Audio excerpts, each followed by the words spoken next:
Indigo விமானங்கள் அடுத்தடுத்து ரத்து செய்யப்பட்டதன் எதிரொலியாக விமான கட்டணம் பல மடங்கு உயர்ந்திருக்கிறது. ஊழியர்கள் வேலைநிறுத்தத்தின் காரணமாக சென்னை உள்நாட்டு விமான நிலையத்தில் பயணிகள் டிக்கெட் கட்டணங்கள் பல மடங்கு உயர்ந்திருப்பதாக அண்மை தகவல்கள் கிடைக்கப்பெற்றிருக்கின்றன. அது குறித்தான செய்தியை பார்த்து வருகிறோம். இண்டிகோ விமானங்கள் அடுத்தடுத்து ரத்தின் எதிரொலியாக விமான கட்டணம் பல மடங்கு உயர்த்தப்பட்டிருக்கிறது. விவரங்களோடு இணைந்திருக்கிறார் நம்முடைய செய்தியாளர் மொய்தீன். எந்தெந்த பகுதிகளுக்கு செல்ல கட்டணங்கள் உயர்த்தப்பட்டிருக்கிறது, எவ்வளவு சதவீதம், எவ்வளவு மடங்கு உயர்த்தப்பட்டிருக்கிறது? அது இந்தியா முழுவதும் இண்டிகோ விமான நிலைய அதிகாரிகளுக்கும் பைலட்டுகளுக்கும் இடையே நிலவும் கருத்து வேறுபாடு காரணமாக இன்று காலை முதல் சுமார் 100க்கும் மேற்பட்ட விமானங்கள் ரத்து செய்யப்பட்டு வருகின்றன.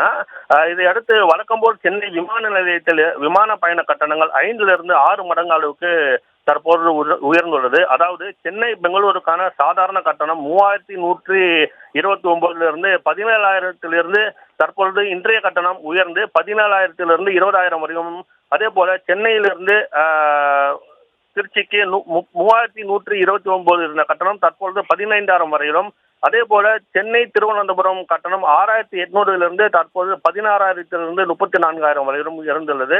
அதே போல சென்னையின் மற்ற மாநிலங்களான மும்பைக்கு சாதாரண கட்டணம் 5,900 இருந்த நிலையை தற்போது 42,000 வரையிலும், டெல்லிக்கு சாதாரண கட்டணம் 7,746 இருந்த நிலையில் தற்பொழுது 19,000 முதல் உயர்ந்துள்ளது.